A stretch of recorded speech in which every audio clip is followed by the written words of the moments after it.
안녕하세요. 선암교회 교회 여러분. 오늘도 주님과 대화를 시도하는 주님 과톡입니다. 예. 어떻게 보면 이제 장마가 지나고 네. 비 엄청나게 왔잖아요. 그죠? 오. 비 피해가 없으셨길 바라면서 특별히 이제 날씨도 약간 이제 그 좀 우중충했고 네. 예. 뭐 약간 그럴 때는 좀 기분 좀 다운되는 일들이 좀 있잖아요. 비는 또 성령의 비가 있으면 괜찮습니다. 아주 은혜 충만한가 봐요. 그래서 좀그 이번 주 좀 말씀 적용한 내용들이 있으세요? 그 생명의 삶은 하지 못했고요. 예. 근데 그 하나님이 적재적소에 좋은 말씀 주셨다고 생각이 들었던 거는 제가 올해 이제 그 제가 생각해놓은 말씀 중에 하나가 빌립보서 4장 13절에 내게 능력 주신 자에서 내가 모든 것을 할 수 있느니라. 약간 그 말씀을 가지고 좀 대표적인 저 안에 이제 말씀을 가지고 나아가는데, 사실 요즘에 최근에 이제 어떤 사람과의 관계의 문제들, 또 그리고 어떤 공동체 그런, 그리고 또 수련을 지금 앞두고 있다 보니까 사실은 엄청 옛날보다 예민하진 않지만 그래도 생각보다 예민한 편이거든요. 모든 것 부분에 대해서. 근데 좀 이번에가 좀 많이 수련을 준비하면서 지금도 준비를 하고 있지만 견딜 수 없는 상황이라기보다 뭔가 힘들어지는 상황들이 많은 것 같아요. 근데 감사한 건 그 힘듦이 그냥 힘듦이었으면 제가 막 사람들한테 전해서 나 때려치고 싶겠다, 때려쳐야 될 것 같다 막 이렇게 했을 것 같은데 그게 아니고 오히려 더 그냥 하나님을 믿고 더 나아가게 되더라고요. 그래서 그 내게 능력 주신 자 안에서 내가 모든 것을 할 수 있느니라, 그 말씀이 때로는 막 그렇게 생각도 들더라고요. 하나님께서 능력만 주시면 내가 모든 걸 할 수 있을까? 근데 생각해보면 하나님께서 능력을 주시지만 그 능력을 주심으로 인해서 우리가 또 어떤 그 하나님의 은혜에 대해서 기대하고 또 기도하고 어떤 그 일련의 그 과정들과 그 모든 것들이 있기 때문에 하나님께서 또 계속 그 능력을 주시고 또 지혜를 구하라고 계속 어떤 음성들을 주시고 또 지혜를 구하고 또 주님께서 지혜를 주시고 이래서 사실 그 능력이 발휘가 되지 않나 생각을 해요. 그러니까 사실 반만 알았고 이번에 정확하게 좀 알았던 것 같아요. 사실 그 말씀을 예전부터 저도 듣고 좋아했던 말씀인데, 그 좋아했던 이유가 사실은 그 우리의 능력 없음을 통해서 하나님께서 역사하신다라는 그 해석보다는 그런 거 있잖아요. 뭐 정주영 회장의 뭐 그런 그 뭐 나는 할 수 있다 뭐 이런 그런 내용들로 좀 더 이해를 했던 것 같아요. 믿는 사람이 뭐든지 다 할 수 있지 않냐. 내가 정말 능력 있게 멋지게 다 성취하면서 할 수 있지 않을까. 이런 쪽으로 저도 해석을 했던 것 같아요. 근데 저도 그 말씀을 매일 묵상을 하고 있는데, 그 말씀은 우리가 사라지고 우리 인생에 하나님의 도우심만, 하나님의 역사하심만 있었을 때 그 말씀을 적용할 수 있는 내용이었더라고요. 맞습니다. 예, 하나님만이 나타나셔야 그 능력이 온전히 발휘되는 거다 보니까 능력만 받으면 아무렇게나 다 할 수 있는 게 아니라는 거를.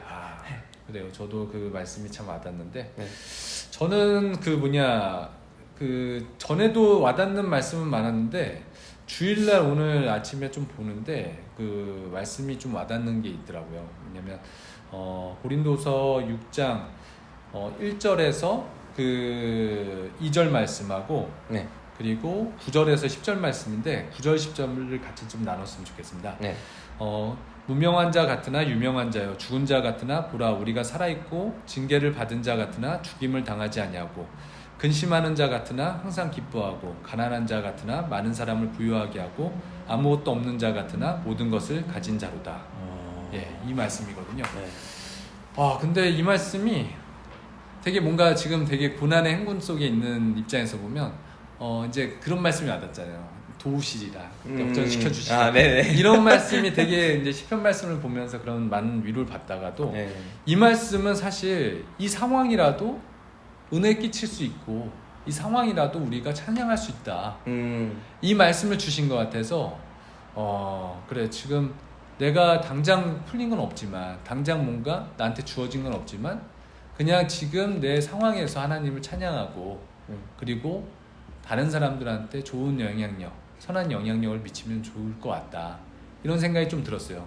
근데 아까 잠깐 우리가 얘기를 좀 나눴지만 어저께도 이제 토요일 날 제가 그 유치부 여름 성경학교 때문에 이제 그 와이프를 이제 데려다 주고 가려다가 좀 기도하고 싶은 마음이 생겨서 올라와서 기도를 진짜 간절하게 했거든요. 그래서 하나님께 도우심을 바라면서 그렇게 기도를 하고 은혜롭게 또 중보 기도까지 절로 나오더라고요. 뭐 평상시 안 하던 나라를 위한 기도도 하고, 예, 그리고 또 중보 기도가 필요한 어떤 친구들, 뭐 그런 얘기를 들은 친구들, 그런 친구들도 기도를 하고 딱 자연스럽게 은혜스럽게 마무리 짓고 딱 나오는데, 운전하면서 가는 길에 좀 예의 없는 차량, 그리고 되게 갑자기 위협스러운 차량들 딱 보면서 그냥 조건반사식으로 아주 그냥 막 삐리리 막 나가더라고요. 그러면서 막 한참 열내고 막 흥분하고 집에 들어가서도 하나님 저런 사람들이 왜 있냐 막 이런 식으로 막 하나님께 불평불만하던 차에 아 내가 은혜롭게 기도했던 건 뭐였나라는 생각이 사실 들더라고요.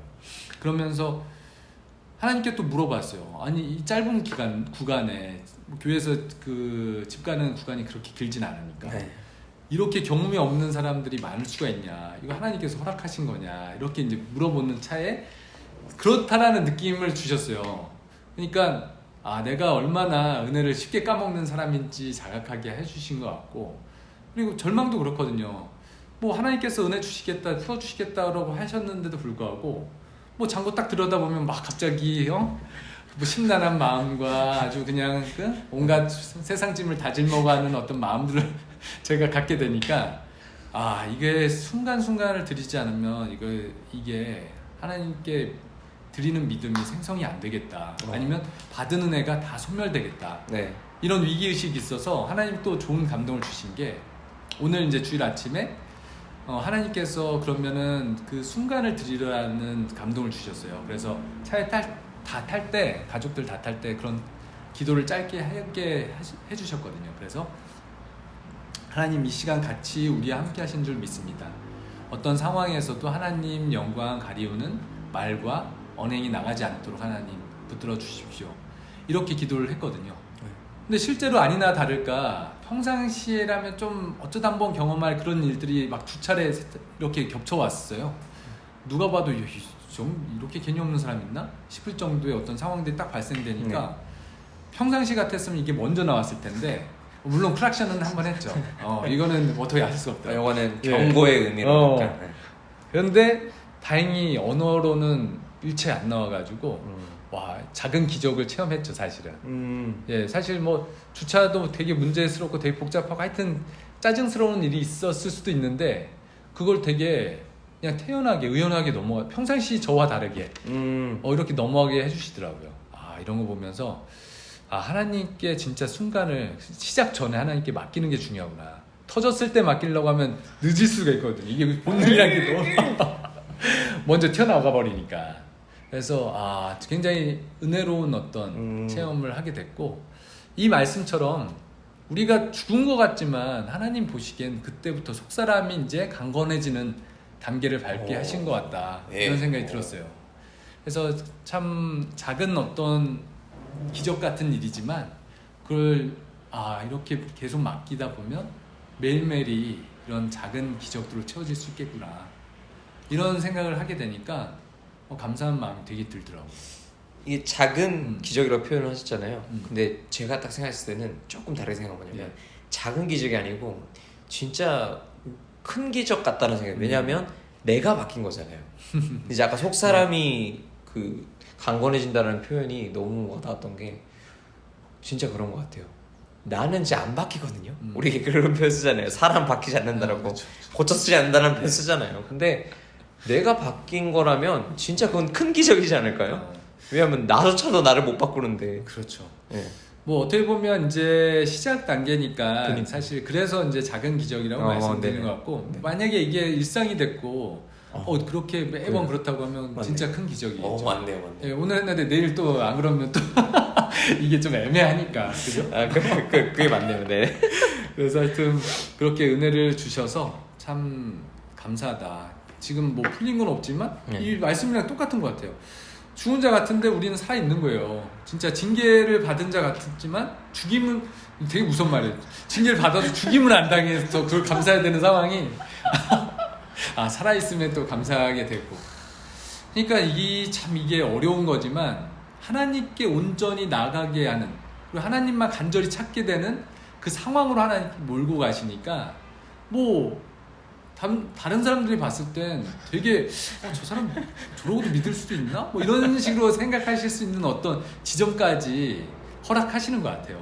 예전에 욥의 고난에 대해서 사실 아주 특별한 0. 몇 프로의 케이스라고 생각했는데 저마다 약간 욥과 같은 임팩트가 많거나 아니겠지만 작은 임팩트라도 그런 상황들을 하나님께서 몰고 가신다라는 생각을 좀 하게 될 순간들이 있게 되더라고요.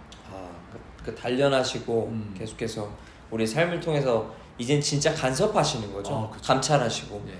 그러니까 그 나의 예배를 받으소라는 찬양이 있어요. 네. 근데 거기에 오 주님 당신은 내 삶을 감찰하시고 간섭하시고 약간 그런 내용이거든요. 그래서 간섭과 그 감찰이라는 뜻이 굉장히 약간 네. 되게 느낌 이상하잖아요. 근데 요즘에는 그 의미를 알 것 같아요. 네. 뭐 욥기서에도 나오지만 그냥 뭐 단련하신 후에 정금과 같이 나아오리다. 이 정금이라는 게 사실 100% 이제 순도를 자랑하는 금이잖아요. 그러니까 불순물을 다 제거하실 때까지 정제. 와, 이건 어떻게 보면 굉장히 빡센 거다. 하지만 오늘 말씀처럼 죽임을 당하지 않고 하나님께 결국 나아가게 하는 어떤 역사가 우리 안에 우리 체질 개선과 우리의 인격 개선과 그런 걸 통해서 인생의 진정한 변화를 통해서 하나님께서 우리를 받으실 때가 올 것이다. 이렇게 좀 받았어요, 저는. 우리 삶이 뭐 보시는 분들도 아시겠지만 사실 우리 삶이 이해하지 못하는 상황들이 많은 것 같아요. 그렇죠. 점점 더 하나님을 알면 알수록, 예수님을 믿으면 믿을수록, 예수님의 사랑이 더 깊어지면 깊어질수록 우리 가운데 이해하지 못한 일들. 근데 참 감사한 건 그 사랑이 느껴지면 느껴질수록 이제 그 그리 아니하실지라도 감사하다는 표현이 우리 삶 가운데서 조금씩 나오게 되는 것 같아요. 진짜 아주 조금이라도 나오게 되는 것 같아요. 그래요. 아유, 우리 인성을 죽인다는 거, 변화를 한다는 거, 참 뭐 저뿐만 아니라 우리가 다 같이 고민하는 부분 같아요. 네, 맞아요. 예, 그리고 저마다 또 인생에 어려운 부분들도 있으실 거고, 맞죠. 예, 그 어려움을 통해서 하나님께서 더 가까이 하게 해주시고 우리 인생을 변화시켜 주신다라는 사실 우리가 다시 한번 자각하고 또 하나님께 더 나아가며 동행하는 우리들 됐으면 좋겠습니다. 예, 저희가 준비한 내용은 여기까지고요. 우리 이 주제와 관련된 주제곡 같이 이 순서에 찬양하고 함께 기도 드리는 시간 또 갖도록 하겠습니다. 이상 주님 과톡이었습니다.